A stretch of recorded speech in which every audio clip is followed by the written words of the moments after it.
Sa Pilipinas, iisa lang ang radyo. Serving the Philippines, radyo natin nationwide. EXL Makabuhay Plus, Health and Wellness for God's Glory. Inig mata sa buntag, mupangong may kasanag, sugaton ta ang paglaom. Makabuhay nga adlaw ka natong tanan, mga amigo, mga kapatid, labi na gayud sa mga namina ug nagsunod kanunay sa atong programang puno sa pagtulunan og impormasyong panglawas. Kauban ang EXL Makabuhay Plus Dietary Supplement. Ako si Ate Ging, inyong magkauban para sa EXL Makabuhay Health Trivia. Ug una nato tukion ang mga gulay, prutas ug uban pang mga halamang gamot nga gikan sa kinaiyahan nga dunay dalang benepisyong kaayuhan para sa ato ang kalawasan. Alang sa inyong kasayuran, ang EXL Makabuhay Plus Dietary Supplement usa ka preventive, immune booster, multi-herb ug prebiotic food supplement nga nagahatag og dugang nutrients, mga importanteng bitamina ug minerales ug fibers sa atong lawas. Usa kini ka multi-herb food supplement nga gama sa mga bitamina ug powerful active herbal ingredients nga pure, natural, halal ug vegan.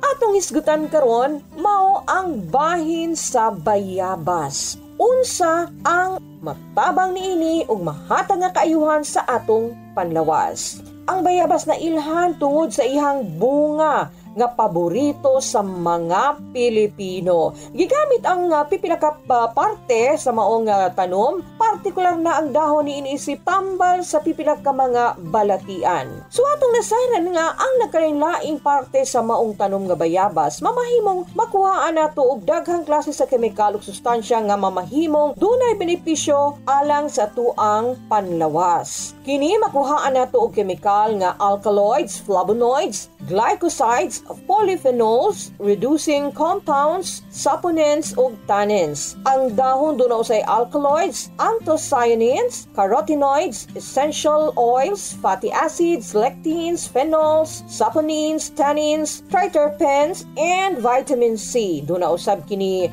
B-sitosterol, muscarinic acid ug flavonoids. Ang bunga tunay glycosin, saccharose, protein ug uban pa ug abunda usab kini sa vitamina C. Ang ugat ug panit sa maong kahoy parehong dunay taas nga lebelo sa tannins. So unsa ang parte sa maong tanom nga ginagamit pangtambal sa pipila nato ka mga gipangbati sa kalawasan? Ang dahon ginagamit pangtambal sa pipila ka mga balatian. Mamahimo kining lagaon or imuhang pabukalan, ipainom ang sabaong niini o ang tubig sa dunay sakit nga mura lang og tiya. So mamahimo usab nimo kining hiwa-hiwaon ang dahon aron nga mas daling makuhaan og iyahang duga. Mamahimo usab nga ipausap ang kanang udlot nga dahon sa bayabas. So gamiton ang imuhang giusap nga dahon isip pagpanambal. So mamahimo usab nga panghampol kini ang mga dinukdok nga dahon sa mga apektadong parte sa imong kalawasan. Ang bunga sa bayabas mamahimong kaunon lamang o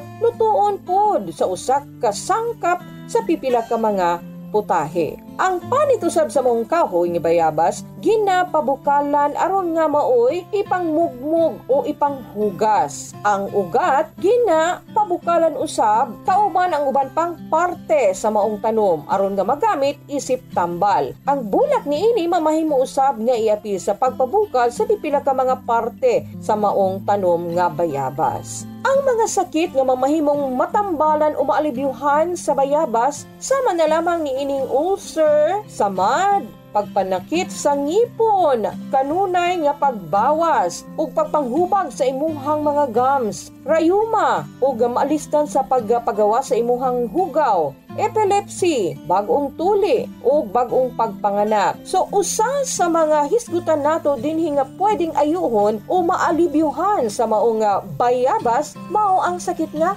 epilepsy. Unsa man kining epilepsy? Unsa mga sintomas ni ini ug nganong duna may makabaton ni ining epilepsy? So ato kanang sayron sa atong pagbalik. Excellent health, excellent life. EXL Makabuhay Plus. Danny B. Umpara Jr., 53 years old, Barangay Baguio, Davao City. Meron pong diabetes mellitus 2. Sabi ng doktor, puputulin talaga ang paa ko. Uminom ako ng EXL Makabuhay Plus capsule 3 beses, minsan pa nga 4. Nakita ko na mayroong kaibahan sa sugat ko. Gumaling na talaga siya 100%. Nahihikayat po sa iyo, subukan nyo uminom ng EXL Makabuhay Plus para gumaling din kayo na tulad sa akin. Dinita pa dahil sa to ang paghisgot sa mga pipila ka mga prutas, gulay ug mga halamang gamot nga makatabang sa atong maayong panlawas dinhi lamang sa atong programa nga hatod kanato sa EXL Makabuhay Plus Dietary Supplement. Ang epilepsy usa ka kondisyon o sakit nga nakaapekto sa central nervous system sa usa ka tawo nga diin nakabaton kini og abnormalidad sa maayong paggana sa mga nerve cells sa utok. Ug tungod diini nakasinati og pabalik-balik nga pagpangurog ug pagpanggahi o seizure ang mga dunay epilepsy. So, unsa ang hinungdan sa epilepsy? Dili tanang kaso sa epilepsy ang masayran ang mismong hinungdan. Halos katuga sa mga kaso niini, nagpabiling misteryoso paghihapon kung unsa gyud ang tinuod nga hinungdan.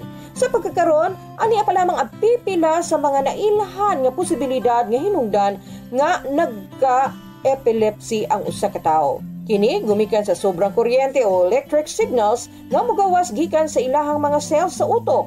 Mga sakit nga nakaapekto sa utok, mamahimong infeksyon, tumor o uban pang mga kondisyones. Pagkawala sa balanse sa kemikal sa utok, sobrang pagginhawa, sobrang tubig sa imuhang lawas, grabing kakapoy o kakulangon sa tulog. Kana ang mga posibleng hinungdan nga nailhan nga nganong dunay epilepsy ang usa ka tawo. So unsa man ang mga nakapataas sa posibilidad nga magka-epilepsy ang tawo?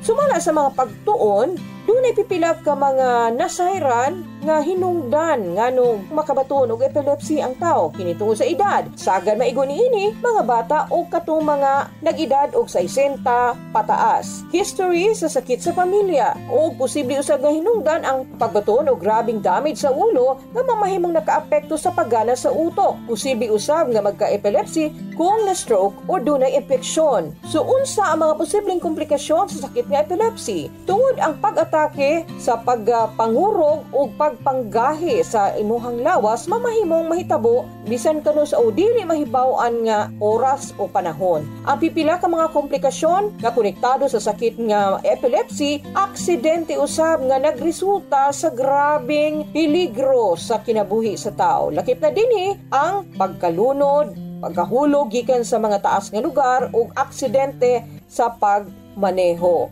Gawas sa mga nahisgutan, kung makaapekto ang sakit sa usa ka nagbuntis nga inahan, mamahimong mabutang usab sa peligro dili lamang ang iyang kinabuhi kundi pati usab ang kinabuhi sa iyang gibuntis nga bata. So kana ang atong nasayran bahin sa maong sakit nga epilepsy.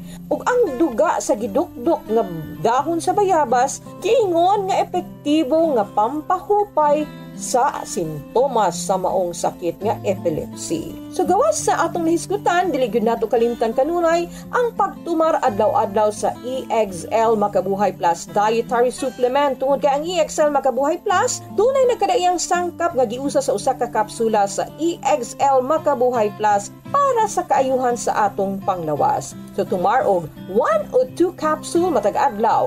EXL Makabuhay Capsule, halal certified and FDA approved. Para sa dugang mga kasayuran o inyong mga pangutana, pwedeng tawagan ang numerong 0917-728-1434. Ang EXL Makabuhay Plus Dietary Supplement mapalit sa mga butika diha sa inyong dapit. Apan una kita magbulag-bulag, usa na usab ka bitamina para sa ato ang kaluwasan. Kinutlo gikan sa basahon sa mga panultihon, Kapitulo 24, versikulo 3. Pinaagi sa kaalam ang usa ka balay gitukod, ug pinaagi sa pagpanabot kini gipaligon.